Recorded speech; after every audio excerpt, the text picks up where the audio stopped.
Good day, everyone. My name is Megan, and I will be your conference operator today. At this time, I would like to welcome you to the eBay Fourth Quarter 2025 earnings call. All lines have been placed on mute to prevent any background noise. After the speaker's remarks, there will be a question and answer session. If you'd like to ask a question during this time, and if you have joined via the webinar, please use the raise hand icon, which can be found at the bottom of your webinar application. At this time, I would like to turn the call over to John Egbert, Vice President of Investor Relations. Good afternoon. Thank you all for joining us for eBay's fourth quarter 2025 earnings conference call. Joining me today on the call are Jamie Iannone, our Chief Executive Officer, and Peggy Alford, our Chief Financial Officer. We're providing a slide presentation to accompany our commentary during the call, which is available through the Investor Relations section of the eBay website at investors.ebayinc.com. Before we begin, I'll remind you that during this conference call, we may discuss certain non-GAAP measures related to our performance. You can find the reconciliation of these measures to the nearest comparable GAAP measures in our accompanying slide presentation. Additionally, all growth rates noted in our prepared remarks will reflect organic, FX-neutral, year-over-year comparisons, and all earnings per share amounts reflect earnings per diluted share unless indicated otherwise. During this conference call, management will make forward-looking statements, including, without limitation, statements regarding our future performance and expected financial results. These forward-looking statements involve known and unknown risks and uncertainties. Our actual results may differ materially from our forecasts for a variety of reasons. You can find more information about risks, uncertainties, and other factors that could affect our operating results in our most recent periodic reports on Form 10-K, Form 10-Q, and our earnings release from earlier today. You should not rely on any forward-looking statements.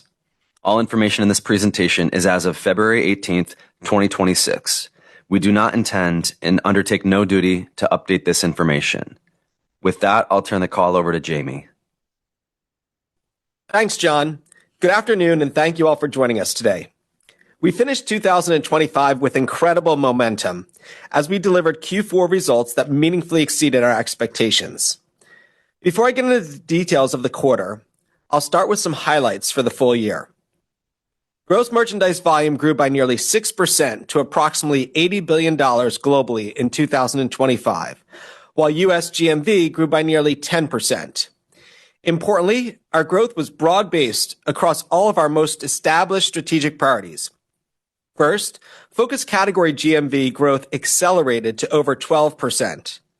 In addition, multiple years of investment in our consumer-to-consumer, or C2C, experience have reduced transactional friction and reinvigorated growth in this segment, which makes up roughly 1/4 of our total GMV. Alongside these efforts, we've made significant investments in accelerating recommerce on eBay, which we define as the sale of pre-owned and refurbished goods. We've invested in full-funnel marketing to drive awareness and consideration of eBay for consumers shopping pre-loved. Innovations like magical listings have unlocked consumers' closets, basements, and garages to increase the supply of pre-owned goods on eBay. We have also introduced direct recommerce collaborations with iconic brands and strategically expanded inventory in key areas like certified recycled auto parts. This work has fueled the circular economy, and as a result, recommerce made up over 40% of GMV on the eBay platform in 2025. In aggregate, these strategic priorities, focus categories, C2C, and recommerce, comprised approximately 2/3 of our business in 2025, or more than $50 billion of unique GMV. This GMV grew by approximately 10% and accelerated throughout the course of the year, reinforcing the broad-based impact of our strategy on overall GMV growth. We saw equally compelling results on the monetization front as we continued to scale our suite of eBay services. Revenue increased by nearly 7% to $11.1 billion, outpacing GMV by over 1 point, primarily driven by growth in advertising, which reached approximately $2 billion in annual revenue. We expanded our financial services footprint, driving incremental GMV through improved risk modeling and flexible payment options like Klarna, while working with partners to deploy working capital to trusted sellers. We also scaled managed shipping in the UK and accelerated our product roadmap for cross-border solutions to help our sellers navigate new tariffs and trade policy changes.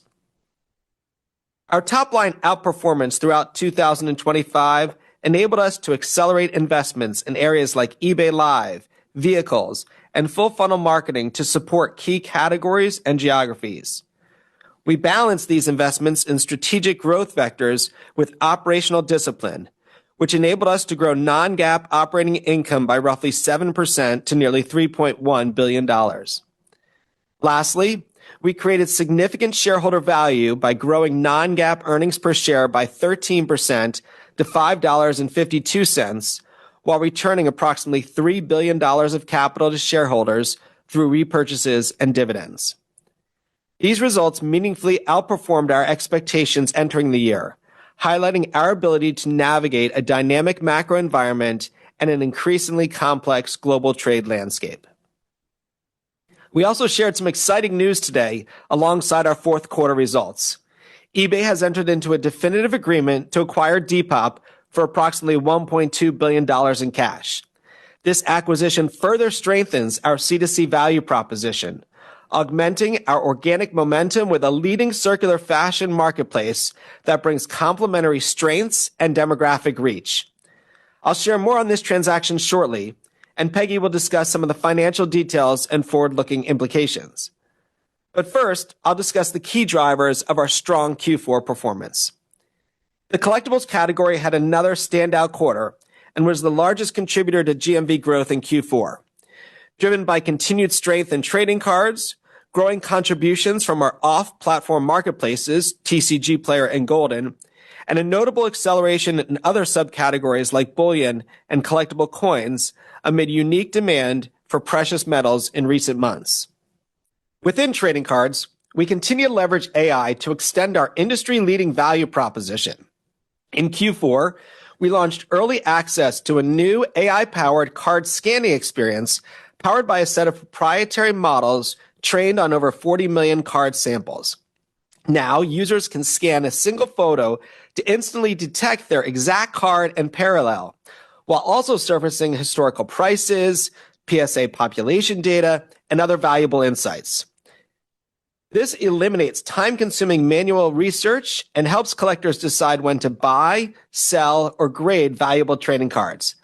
Since we launched this beta feature in November, feedback has been overwhelmingly positive, and trading card enthusiasts have already scanned over 15 million cards to instantly identify and value their assets. We also continue to drive synergies with our off-platform collectibles marketplaces to better serve enthusiasts across every price point. In Q4, we launched a new search experience that surfaces unique inventory from Golden directly within eBay search results. This integration addresses an inventory gap for rare, high-SP items while giving Golden sellers access to eBay's scaled global demand. In December, Season 3 of King of Collectibles, The Golden Touch, debuted on Netflix and ranked in the top 10 shows in 7 countries, including the US, UK, Australia, and Canada. This season featured Golden's first on-the-ground collaboration with eBay in Japan, highlighting how our teams are working together to connect global collectors with high-value inventory. Motors, Parts, and Accessories, or P&A, also finished the year strong, contributing over 1 point of GMV growth for our overall marketplace in Q4. We are seeing a repair over replace trend among consumers maintaining aging vehicles. And with more than 800 million live P&A listings globally, our inventory depth uniquely positions us to meet this demand. In the US, we scaled our automated fitment capabilities, enhancing millions of domestic listings with billions of compatibility attributes in Q4. By leveraging our proprietary data to automatically populate these details on behalf of sellers, we are reducing friction while expanding the inventory backed by our guaranteed fit protection. Our easy and free returns program also continues to drive conversion lift, while return rates remain stable, demonstrating that reduced friction builds confidence for auto enthusiasts. Fashion was also one of the leading contributors to growth in Q4, led by our luxury and pre-loved apparel-focused categories. Fashion overall generated well north of $10 billion in GMV globally in 2025. Similar to what we've done in collectibles, we've increasingly leveraged every aspect of our build, buy, partner strategy to improve our value proposition for fashion enthusiasts and accelerate GMV growth.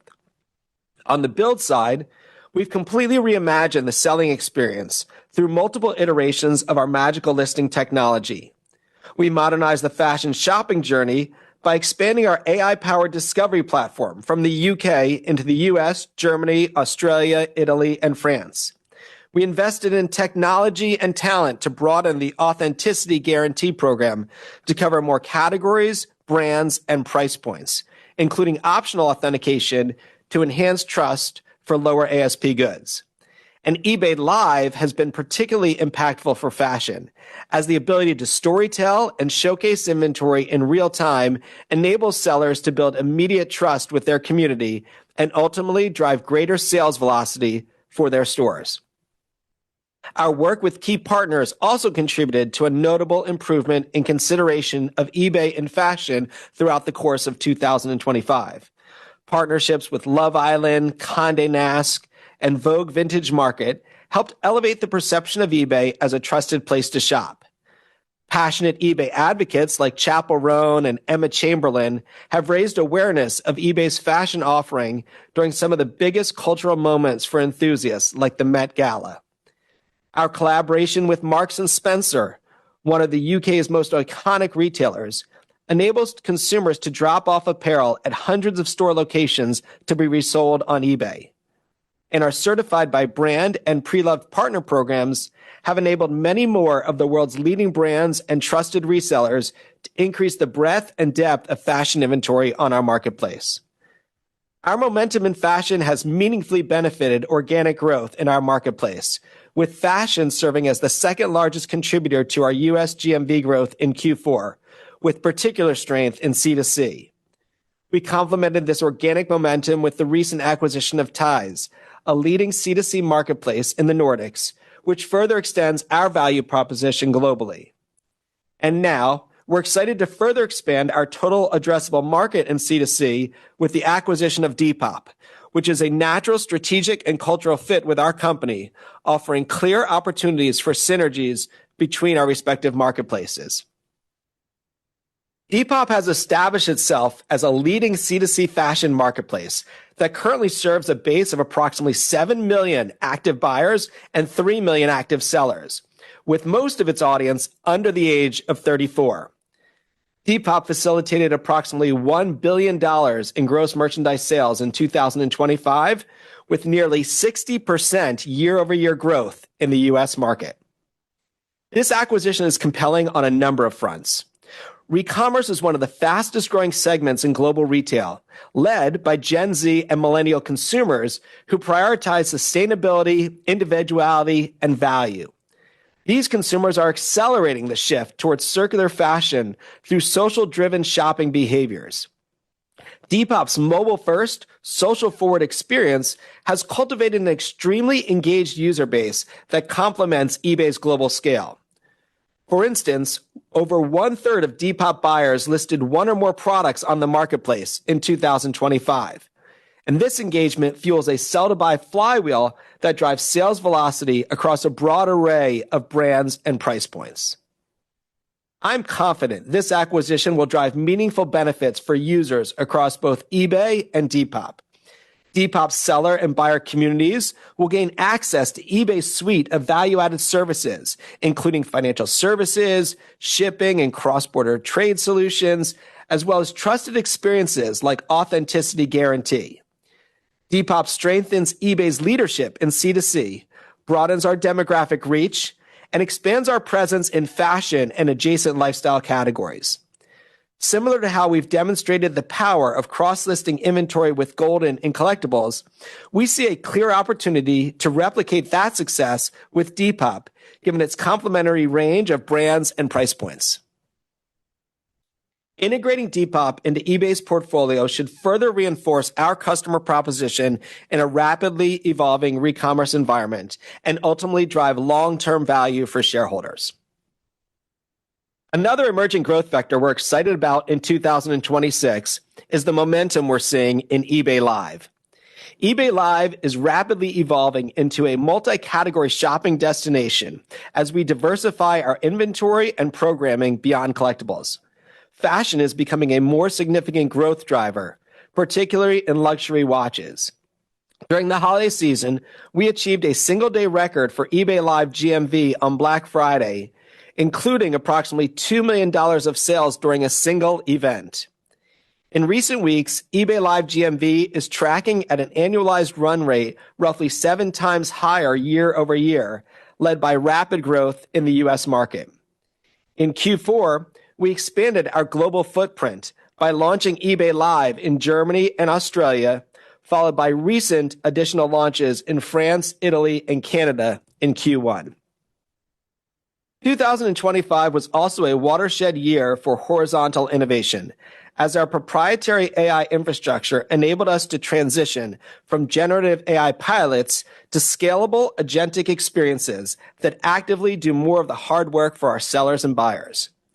In Q4, we began rolling out the next generation of our magical listing experience, a true breakthrough that moves beyond AI-assisted tools to a fully AI-native architecture.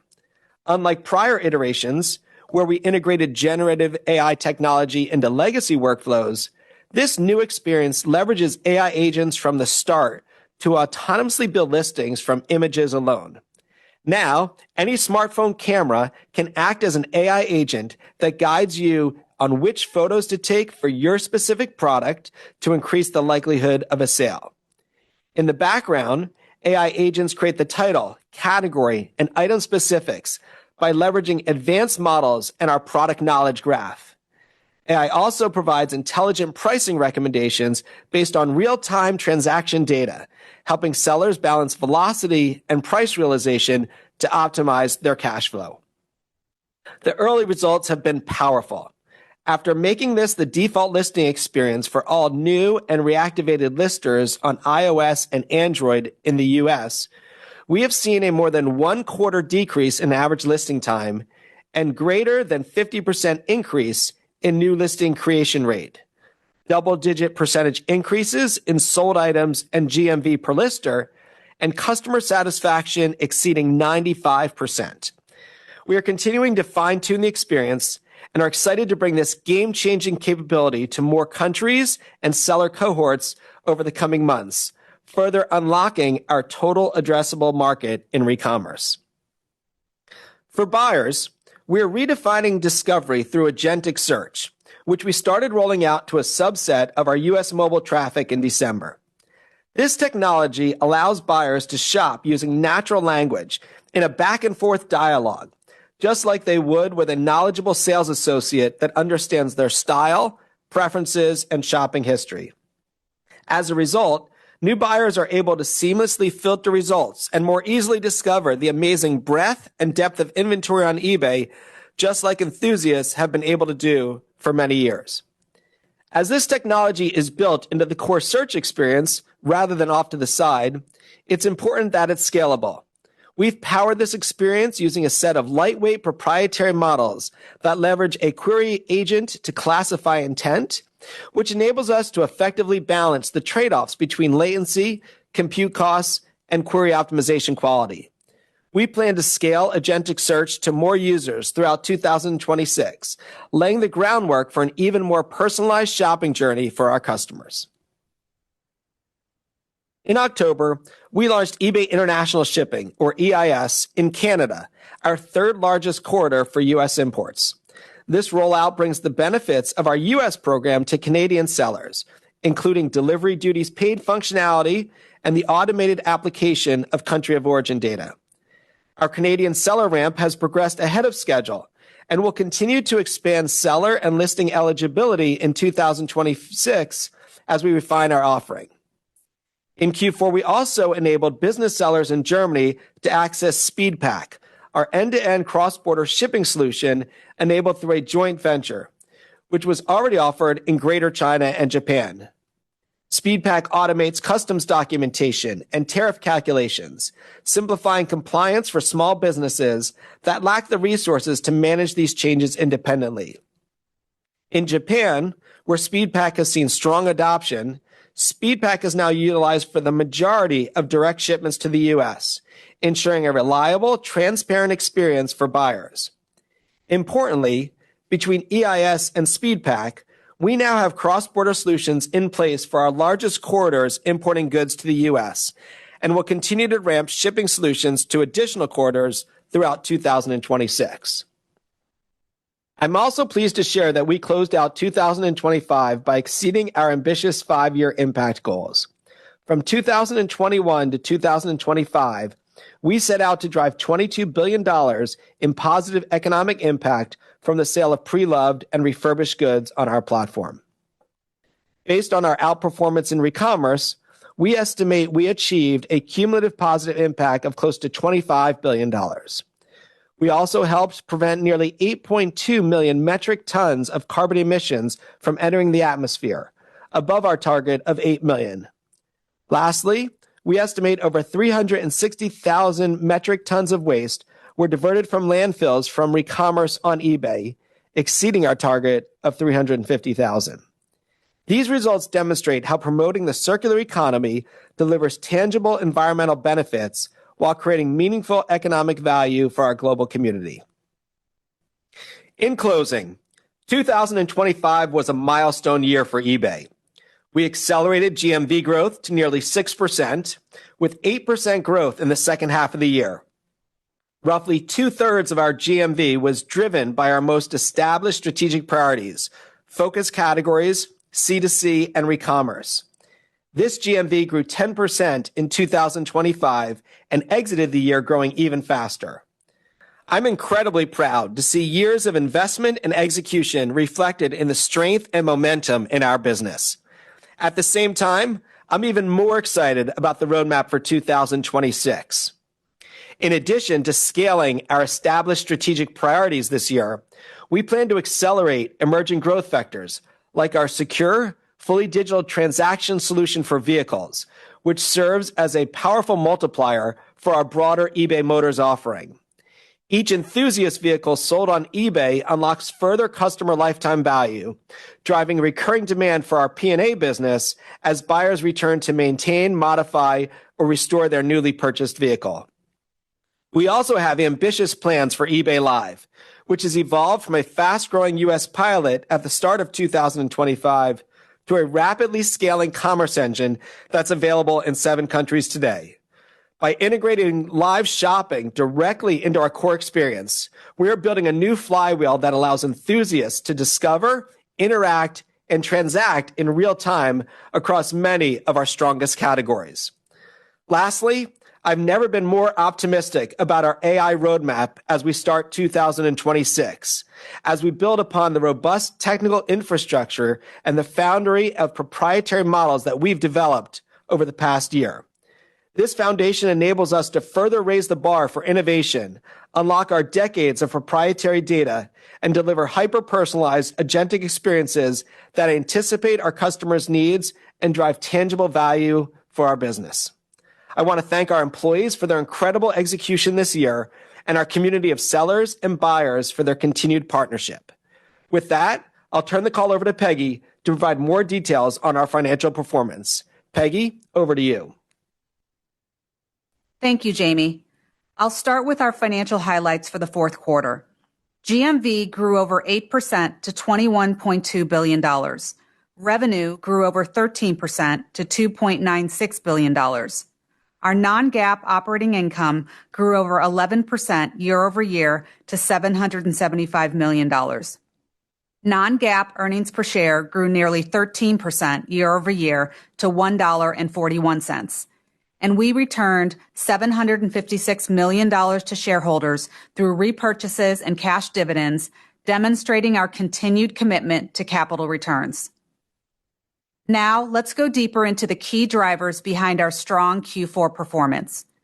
GMV grew over 8% to $21.2 billion on an organic FX neutral basis. Foreign exchange provided a tailwind of approximately 150 basis points to spot GMV growth. Focus category GMV grew over 16% in Q4, outpacing the remainder of our marketplace by roughly 12 percentage points. Consistent with recent quarters, strength was broad-based across our business and was most pronounced in the areas where we have been actively investing. All focus categories contributed positively to GMV growth in the quarter, led by collectibles, P&A, luxury, refurbished, apparel, and sneakers. Within trading cards, while Pokémon decelerated as expected due to tougher year-over-year comparisons, GMV from the rest of collectible card games still posted strong growth, and sports trading cards growth accelerated. Outside of focus categories, we also saw strong GMV growth in other collectibles like bullion, coins, action figures, comics, and other toys. Looking at our business by geography, our U.S. GMV growth was particularly strong, while our international performance was pressured by the relatively softer macro environment in Europe and continued pressure on U.S. imports driven by recent trade policy changes. U.S. GMV grew nearly 19%, accelerating by nearly 6 points sequentially due to several factors. Our U.S. volume saw a disproportionate benefit from the strength in collectibles because of its higher mix in this category. Our U.S. business also benefited from strong growth in luxury and pre-loved apparel and an uptick in demand in certain electronics categories. Growing contributions from our emerging growth vectors, notably live and vehicles, also benefited our U.S. growth, as well as a favorable lower funnel marketing environment and continued strength from our Klarna partnership. International GMV declined nearly 1% on an organic FX-neutral basis, with foreign exchange providing a tailwind of 290 basis points to spot GMV growth. International performance was impacted by challenging macroeconomic conditions in the UK and Germany and a deceleration in our cross-border volume growth due to U.S. trade policies, including the removal of de minimis exemption for all countries at the end of August. However, our focus categories continued to perform well internationally in Q4, reinforcing the resilience of our marketplace. Moving on to our buyer metrics. Our trailing 12-month active buyers totaled roughly 135 million in Q4. Excluding buyers from recently acquired ties, active buyers were over 134 million, up nearly 1% year-over-year organically. Enthusiast buyers were stable at roughly 16 million, while spend per enthusiast buyer grew year-over-year to over $3,300 on a trailing 12-month basis. Our buyer metrics also reflected the divergence in our geographical performance. In the U.S., both active and enthusiast buyer growth accelerated in 2025, exiting the year at mid-single-digit growth. However, our enthusiast buyer count in international markets has been pressured by persistent macro headwinds as some buyers fell below the volume or frequency thresholds. Next, let's take a closer look at our income statement. We generated revenue of $2.96 billion in the fourth quarter, up over 13% on an organic FX-neutral basis, with foreign exchange providing a tailwind of 160 basis points to spot growth. Our take rate was 14%, up 60 basis points year-over-year, primarily due to the shipping, UK buyer protection fee, and advertising revenue growth. As a reminder, we eliminated final value fees for UK C2C sellers as a part of our C2C initiative in October of 2024, then progressively scaled our remonetization throughout 2025. By Q4, we had effectively completed our C2C remonetization efforts through our buyer protection fee and managed shipping mandate on eligible items. Trade policy changes and mix shifts in our business continued to apply some pressure on our take rate year-over-year. Last quarter, we noted returned and canceled orders had emerged as a headwind to our take rate in recent months. Encouragingly, We did see return and cancellation rates stabilize sequentially in Q4 as sellers and buyers adjusted to U.S. trade policies. Total advertising revenue was $544 million, representing GMV penetration of nearly 2.6%. Within the eBay platform, first-party ads grew over 17% to $517 million. Promoted listings comprise nearly 1.2 billion of the roughly 2.5 billion total listings on eBay, while 4.8 million sellers adopted at least one promoted listing product during the quarter. We continued to deprecate legacy third-party display ads, which declined by 41% to $7 million. Off-platform advertising revenue was $21 million. Non-GAAP gross margin was 72.1% in Q4, declining by nearly 80 basis points year over year, as tax-related tailwinds and cost of payment efficiencies were offset by managed shipping, traffic acquisition costs related to promoted offsite ads, and authenticity guarantee program costs. While these programs pressure gross margins as they scale, they provide meaningful strategic benefits to our marketplace by reducing transactional friction, driving sales velocity, and enhancing trust. Our non-GAAP operating margin was 26.1%, as marketing efficiencies were more than offset by product development expenses and transaction losses. The losses were primarily attributable to our recently launched shipping programs, which significantly improved the seller and buyer experience. Losses with these types of programs are typically higher initially, and we expect them to decline over time as we gather data and optimize these programs. Overall, while we continue to reinvest a portion of our top-line upside in strategic initiatives, we flowed through more incremental revenue to operating income in Q4 compared to the prior two quarters, resulting in 11% year-over-year operating income growth ahead of our guidance. Non-GAAP earnings per share was $1.41, up nearly 13%, and GAAP earnings per share from continuing operations was $1.14. Moving on to our balance sheet and capital allocation. We generated free cash flow of $478 million in Q4 and ended the year with cash and fixed income investments of $4.8 billion and gross debt of $6.7 billion on our balance sheet. Our equity investments were valued at over $900 million. We repurchased $625 million of eBay shares in Q4 at an average price of nearly $86 and paid a quarterly cash dividend of $131 million in December, or 29 cents per share.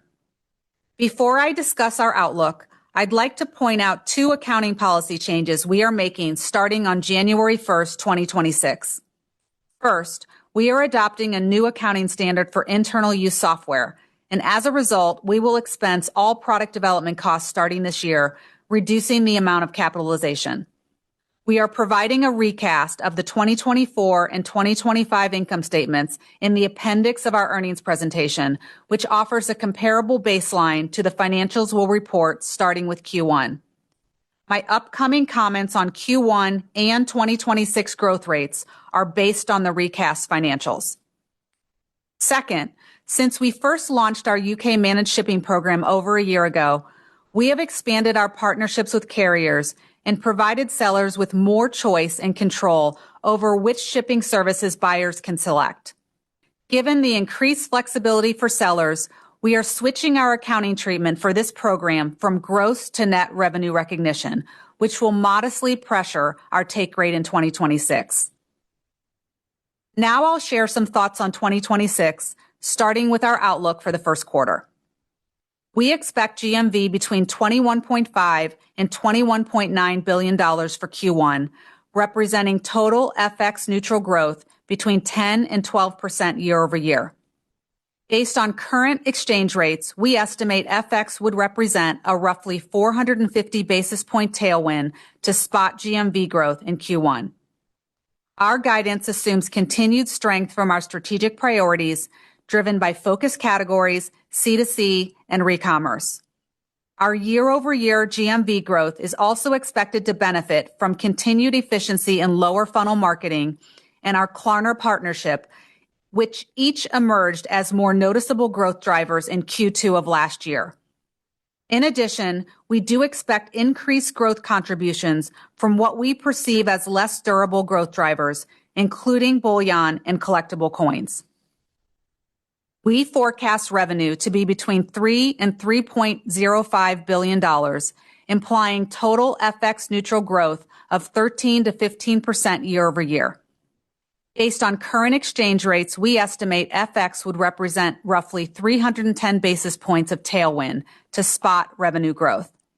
Our guidance implies a roughly 3-point delta between FX neutral revenue and GMV growth year over year in Q1.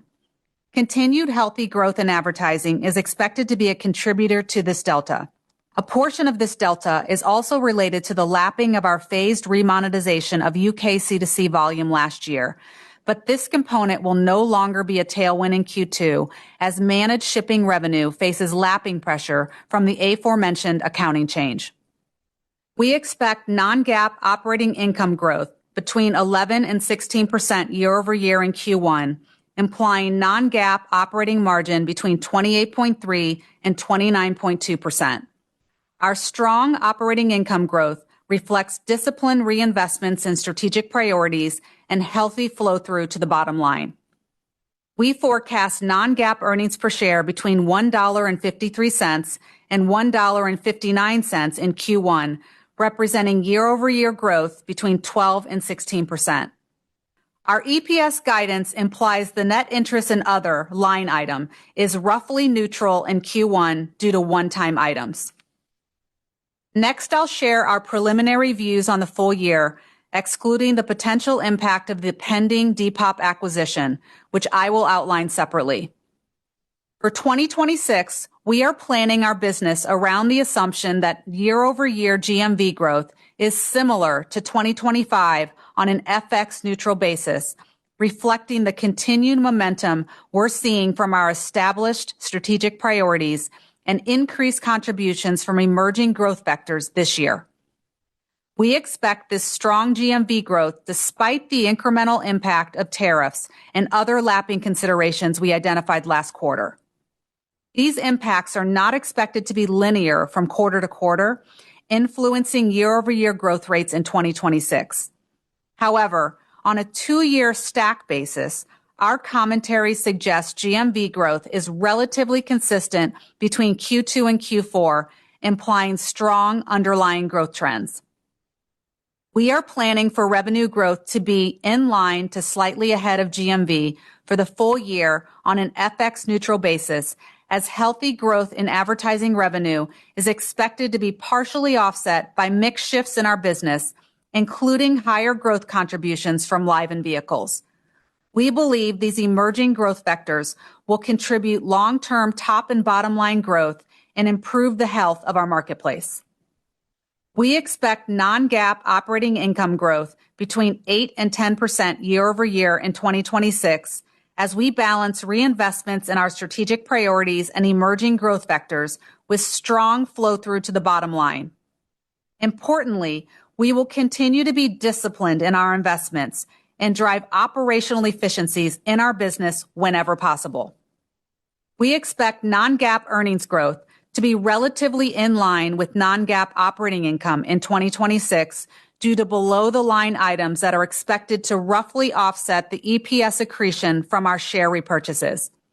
We anticipate our lower cash balance and higher interest expense would pressure the net interest and other line item year over year after Q1. Additionally, as we alluded to last quarter, we are increasing our non-GAAP tax rate assumption in 2026 to 17.5% to reflect the impact of global tax policies and our geographical business mix. Next, let me share a few thoughts on capital allocation. We forecast capital expenditures to be between 4 and 5% of revenue for the full year. As we outlined last quarter, we plan to target repurchases and cash dividends totaling between 90 to 100% of free cash flow in a normal year. For 2026, we are targeting roughly $2 billion of share repurchases, which is squarely within that range despite our planned acquisition of Depop, underscoring our ability to balance inorganic investments with strong capital returns to shareholders. In February, our board authorized an incremental $2 billion under our stock repurchase plan, in addition to our remaining authorization of roughly $800 million at the end of 2025. Our board also declared a quarterly cash dividend of 31 cents per share for the first quarter to be paid in March, which is an increase of 2 cents from the quarterly dividends paid out in 2025. Now I would like to take a few minutes to walk through the financial implications of our pending acquisition of Depop. We have entered into a definitive agreement to acquire Depop from Etsy for approximately $1.2 billion in cash, subject to certain purchase price adjustments. We currently expect this acquisition to close in Q2 of 2026, subject to the satisfaction of customary closing conditions and regulatory approvals. As Jamie noted, Depop is a great strategic fit and builds upon the significant organic momentum in our business, driven by years of investment in C2C and our growing value proposition in fashion. Overall, fashion is one of our largest categories, generating more than $10 billion in GMV for eBay annually. And in 2025, our U.S. market alone added over $500 million of incremental fashion GMV year over year, the majority of which came from C2C sellers. Our acquisition of Depop would add a business generating approximately $1 billion of annual gross merchandise sales, primarily in the U.S. market, where it grew by nearly 60% year over year in 2025. Upon completion of this transaction, we expect Depop would contribute 1 to 2 percentage points to total FX neutral GMV growth year over year in 2026, assuming the deal closes as expected in Q2. Given the immense potential we see for this marketplace within eBay's portfolio, we plan to invest in Depop to support future growth and synergies between our respective marketplaces. Our current assumption is that the acquisition would represent a low single-digit headwind to the 8 to 10% operating income growth we forecast for the core eBay marketplace. This estimate reflects not only the current operating profile of Depop, but also integration costs and planned investments. We would also expect the acquisition to dilute our non-GAAP earnings per share growth by low single digits, with the EPS impact modestly higher than operating income dilution due to foregone interest income from the cash used for this transaction. Over the long term, we are highly confident this acquisition will be meaningfully accretive to operating income and EPS growth and drive significant value for shareholders. On a consolidated basis, including synergies, we expect the acquisition of Depop to become accretive to non-GAAP operating income in 2028. In closing, our Q4 results capped off a tremendous year for eBay. In 2025, we accelerated GMV growth to nearly 6%, increased non-GAAP operating income by roughly 7% year over year, and grew non-GAAP earnings per share by nearly 13% year over year, marking our second consecutive year of double-digit earnings growth.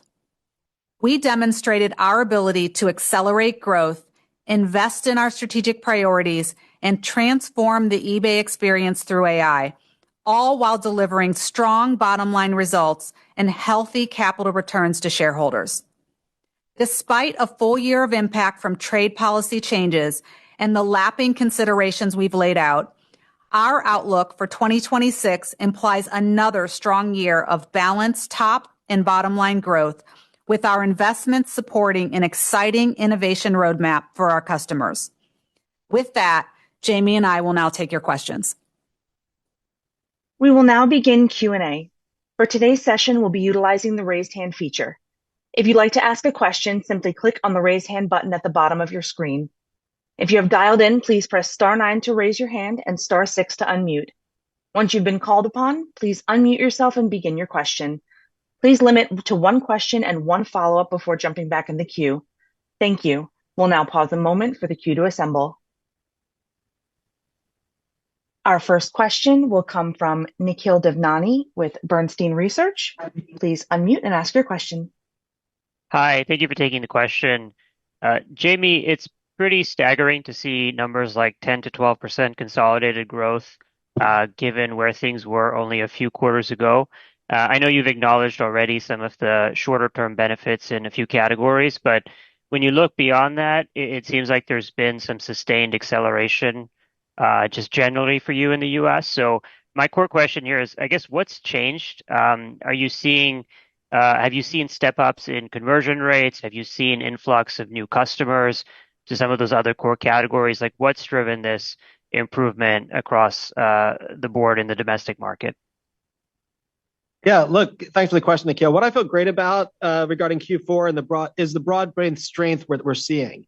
The underlying health of the business is the strongest it's been since I rejoined the company 6 years ago. And I think what you're seeing is that years of investment that we've made are paying off. And that's really evident across our strategic priorities, focus categories, C2C, and re-commerce. Each of these areas grew in the high single to low double digits in 25, and collectively they drive a significant majority of our GMV. So we've been transparent, and Peggy's talked about some of the unique tailwinds in recent periods, and we've been prudent about our go-forward assumption in those areas. But overall, I'd say we're really pleased with our performance in Q4, the broad-based nature of our growth, and how that momentum is translating into early 2026. We had some specific commentary about, bullion and collectible coins specific to Q1. But other than, calling that out as potentially less durable, we see that as less durable. Overall, we see the broad-based nature of our growth and that momentum really carrying through to 2026. Thanks, Jamie. And maybe a follow-on, sticking with GMV, just for the guide for this year. How much contribution are you embedding from some of the newer emerging vectors like Caramel and eBay Live? Yeah, look, we're excited by the new growth vectors in the business, but I would say, the majority of what we're excited by is just the strength of the core business. When you look at our focus categories and the growth that we saw in Q4 and what we're seeing in Q1, that continues to perform. Those continue to perform really well. I'm excited by some of our newest categories that we have or newest areas that we have with both eBay Live and with vehicles.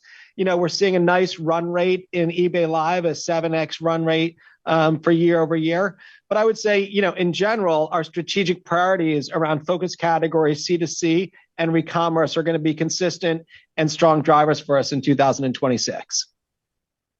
Thanks, Jamie. Our next question will come from Colin Sebastian with Baird. Your line is open. Please ask your question. Great. Thanks, everybody. And congratulations on the quarter and the year. I guess first, on the international segment, I know the macro factors continue to weigh on growth, but also curious if you're seeing, Jamie, any changes in the competitive environment in key markets. And then likewise, are you seeing benefits from focus categories and AI tools or other platform initiatives as they do roll out in Europe?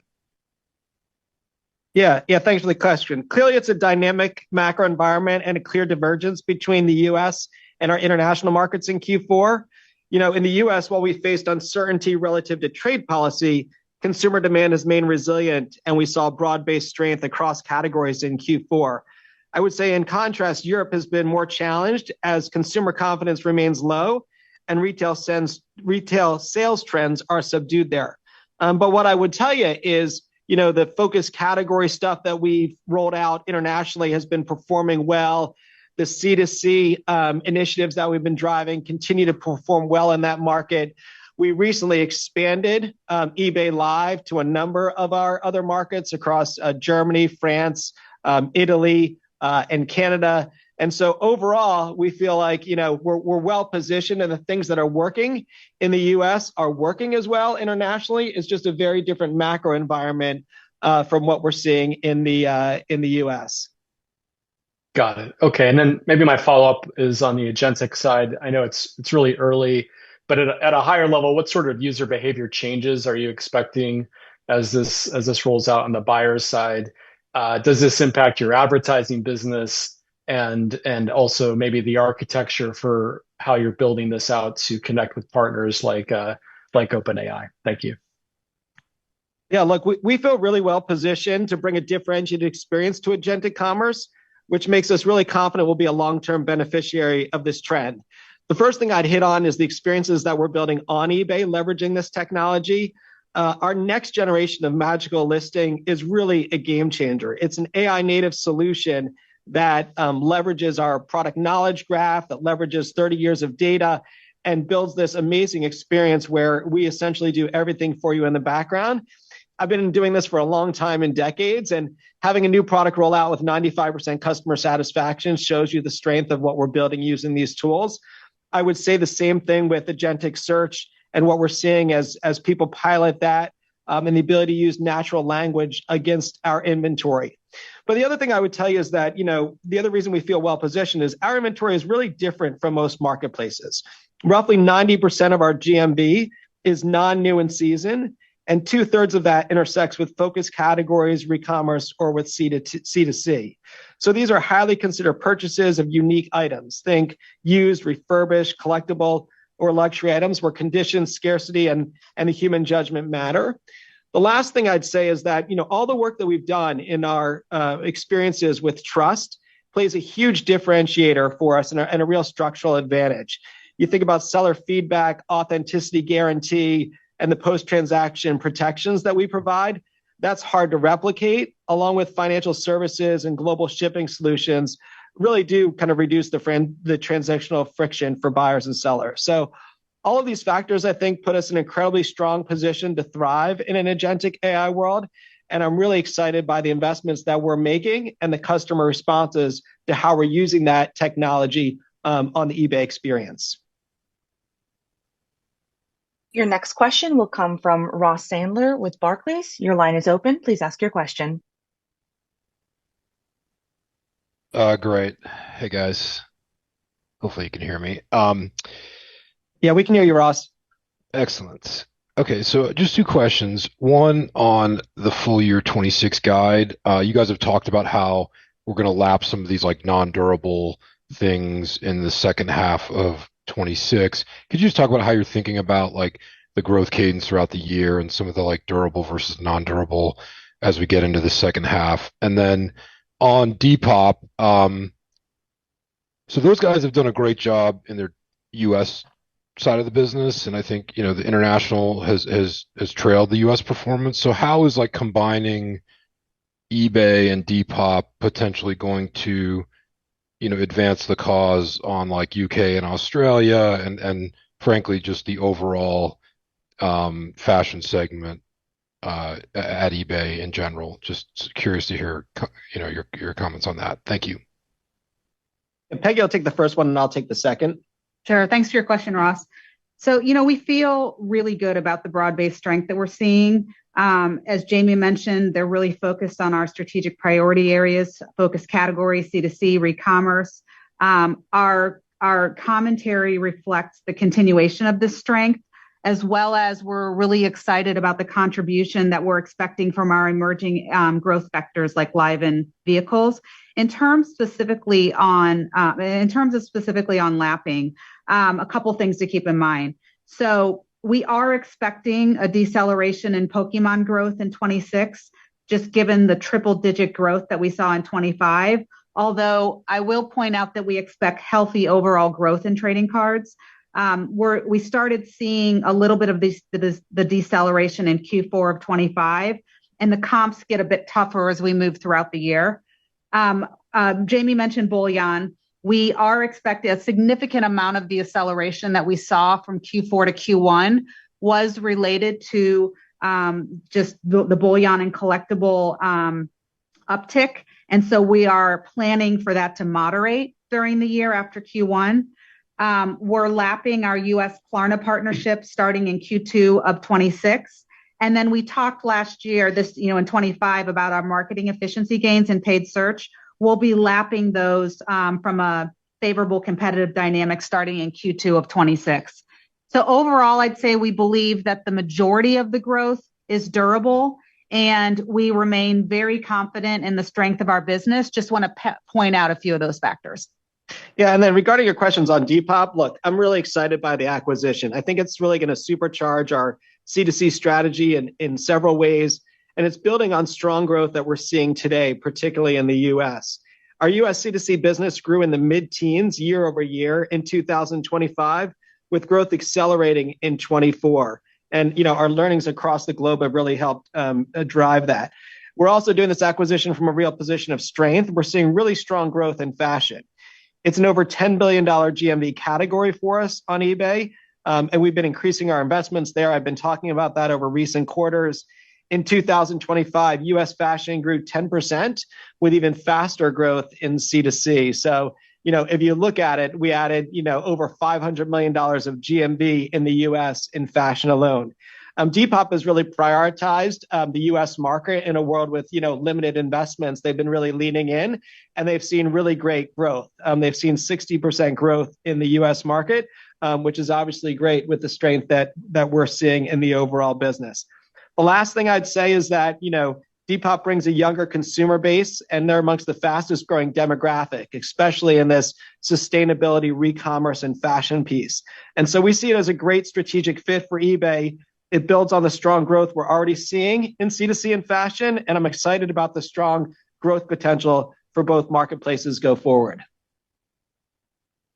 Your next question will come from Nathan Feather with Morgan Stanley. Your line is open. Please ask your question.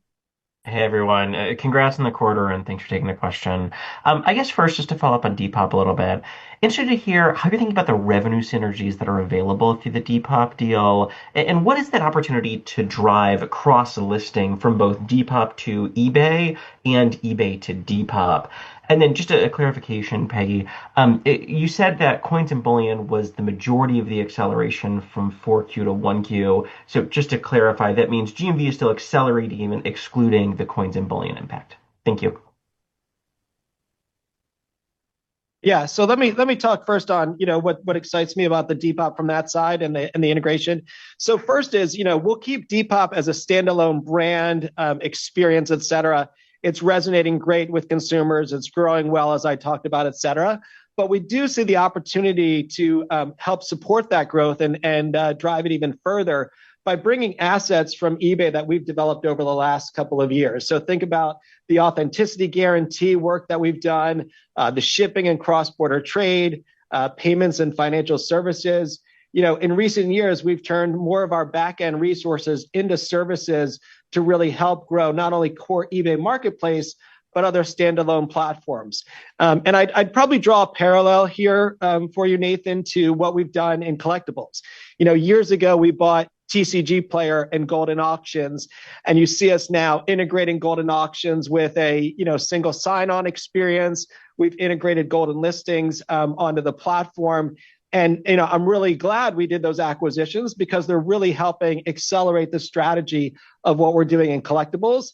And I'm similarly excited for that opportunity with what Depop has done with fashion, of the ability to take the marketplace to the next level and drive synergies across a number of those areas.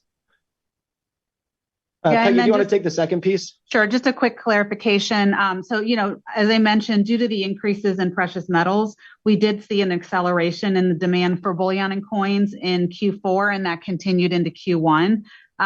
What I meant to say was that the bullions accounts for a significant portion of the sequential acceleration, not all of it. We continued to see broad-based strength going into Q1. And looking beyond some of the near-term unique dynamics that we called out, we feel very good about this broad-based and durable nature of the GMV growth that we're seeing. Very helpful. Thank you both. Your next question will come from Shweta Khajuria with Wolfe Research. Your line is open. Please ask your question. Thank you for taking my questions. Let me try two, please. First is on earnings growth. So when we think about EPS growth, could you please talk about the puts and takes? So how what would drive the potential upside and how you're thinking about buybacks? And then the second is a follow-up to a prior question on agentic commerce. I guess, how do you think, when we think about long-term in terms of your position in agentic commerce, how do you see it evolve? And perhaps what is your view on eBay's position in agentic commerce as it relates to shoppers perhaps potentially moving to these AI platforms? Is that a positive for you or negative? And are you compelled to partner with them? Thank you. Yeah, look, what you've seen from us with partnerships is we've always been open to making our unique inventory available on scaled third-party channels. We've done that with Google Shopping. We've done that with Facebook Marketplaces, which are two great examples. But we're also thoughtful about where and how we do so. And we're taking the same approach here with agentic commerce. My first priority has been to build the agentic in-house capabilities. That's why I talked about agentic search when I talked about the newest version of Magical Listing, and we've got an exciting roadmap coming up. But regard with partnering with other platforms, we build a unified agentic commerce platform that enables us to plug into third-party agents and test different type of experiences to see what works best for our marketplace. For instance, we recently signed on to be an early participant in the OpenAI ads pilot program to test that out. But when I take a step back, yes, we believe we're in a strong position to be a beneficiary of agentic commerce. And it's a lot because of what I talked about earlier.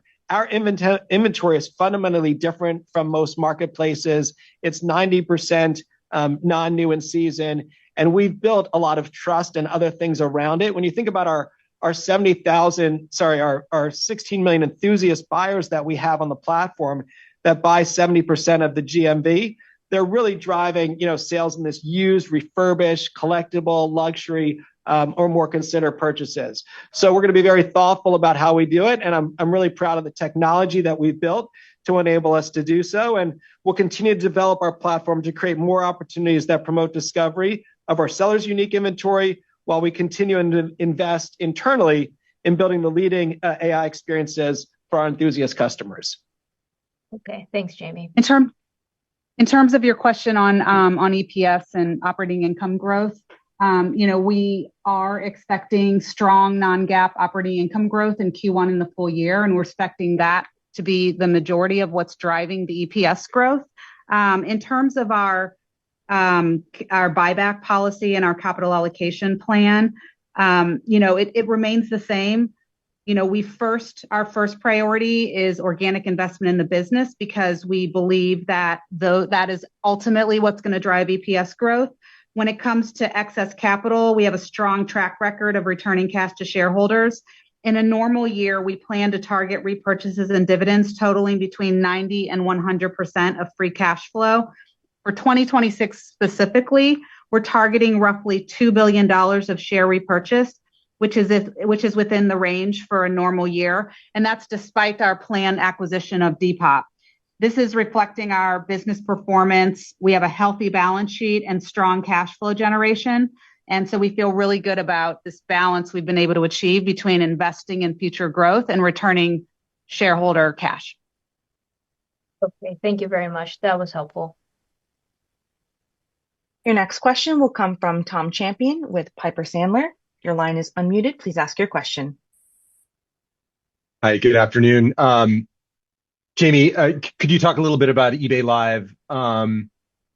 Maybe give us the update there and your plans for this year. And curious what the long-term benefit is going to be there. Is that dollar volume of transactions? Is it a new customer demographic or is it engagement on the platform? Just curious, any additional comments there, and maybe just relatedly, any update to the Facebook partnership? Thank you. Yeah, Tom, thanks for the question. And it's really, what's exciting about this opportunity, it's really all of the above on the things you mentioned. We see it as a really, exciting opportunity, and I'm really encouraged by the traction we're seeing as we expanded into new markets and categories. It's really a natural extension of our marketplace, and it's already contributing to the double-digit growth that we're seeing in focus categories. And what we've been doing is investing in making Live more discoverable across the site, integrating into streams at relevant points in the buyer journey. In Q4, we actually expanded Live into Australia and Germany, and we've since expanded it into France, Italy, and Canada. We've been hosting high-profile activations at the world's kind of biggest football game. We had Christian McCaffrey, Gronkowski, Jerry Rice, raising awareness of what we're doing there. And to your question, we're seeing that it helps sellers because it builds this, great new capability, right? You put it out there and you watch what sellers do with it, and it's pretty exciting. But it's also helping them grow their core business because they're building trust back in their core business with what they're doing with live on the platform. It's helping us attract new buyers into the platform and drive more engagement out of our buyers because of the live streams and what we're seeing there. And that's why we've been scaling it up more geographically over time. I was excited to see that we did, a single event. We did over $2 million of sales in a single live event. That kind of shows you the scale of what's possible for our sellers to really drive GMV. And our scale, our global buyer base, and our high bar for trust really differentiate eBay and live commerce. And while it's still, early in our growth phase, we believe eBay Live can be a meaningful growth vector over time and an increasingly important part of how enthusiasts shop on our platform. To your question on the Facebook Marketplace, we continue to make progress on our partnership there. In Q1, we expanded our eBay inventory into search, which is a new platform for us in the partnership, or a new surface, if you will, that reflects higher intent user engagement earlier in the shopping journey. We're also expanding the volume and the categories of inventory shared on Facebook Marketplace, which benefits our existing presence in the marketplace feed. So we believe this partnership is great for the eBay seller community as we expose their listings to Facebook's scaled audience. And it's great for Facebook Marketplace users as they discover our breadth and depth of unique, trusted inventory. So I think both teams are encouraged by the continued progress and the learnings to date, including the new learnings that we're seeing with the new surface in search. Operator, we'll do one more question, please. Your final question will come from Michael Morton with MoffettNathanson. Your line is open. Please ask your question. Hi, everybody. Thanks for the questions. My first one, I love the commentary on the trading card business. You've done some incredible things there. An investor question we frequently get is on the sustainability of that business. I know that there's some tough comps, but big picture, could you maybe talk about or quantify how you've grown the user base of people who sell trading cards on the website to help people appreciate that it's not just price appreciation? That would be my first question. And my second question, Jamie, I wanted to follow up on Colin's question and a bit of Shweta's question, but on agentic, and just try to be really explicit on what we're looking for here is, are you seeing any change in behavior from users who are sent from AI search platforms to eBay's website? You do have exactly what you said is high consideration goods. Are you seeing higher conversion rates when they come from these platforms because they're coming in with more intent? And does it change the amount of products they click on? Thank you. Yeah. So what I would say first on the trading cards is, look, we continue to see a long runway for secular growth in trading cards, and we attribute much of the recent growth to the innovation that we're driving, which has fueled renewed excitement amongst hobbyists. If you look at the Q4 strength, Mike, it was really broad-based across sports trading cards and collectible card games. Pokemon trends remained extremely strong, despite GMV decelerating year over year due to tougher comps. But sports trading cards accelerated with the strong growth across the three major US sports. And while emerging collectible card games, like there's this new one called One Piece, which is exciting now, are starting to gain traction. To your question specifically, though, encouragingly, we're seeing GMV growth driven by a balance of new buyer sold items and ASP, and much of the ASP has been driven from a mix shift towards higher price items. So, stepping back, if you look at the innovation, whether it's live, the new AI card scanning thing that I talked about up front, which we're seeing great momentum from consumers, we're really excited to see kind of the renewed energy based on the years of investment that we've had. And we believe most of the growth is broad-based and secular in nature. Our scale and our value proposition have really positioned us as a leader in this space, and I remain very optimistic about the multi-year growth opportunity ahead in collectibles. To your question on AI, I will tell you right now that the traffic is very small, and it's not just for us. Like in general, there's not a lot of traffic being driven. The traffic that is being driven is high intent, and so we are seeing kind of high conversion on that in terms of the traffic that's there.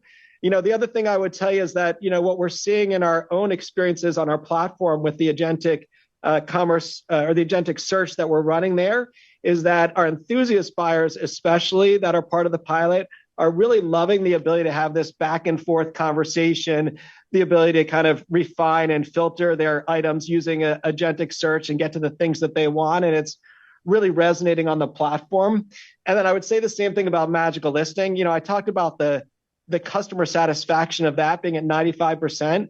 But I think even more important, when you look at the stats of new listings that are coming onto the platform, it's achieving the goal that we've been working on for years now, which is the whole idea is having people say, well, if it's that easy to list it on eBay, let me start selling this, this, and this. The average household has $4,000 of stuff that could be sold on the platform, and less than 20% of that is online. So we're really excited to bring that new capability and unlock all that inventory and really drive the significant TAM and re-commerce. And we also think Depop's going to help us do that in a big way too. So thanks for the questions. Awesome. Thank you.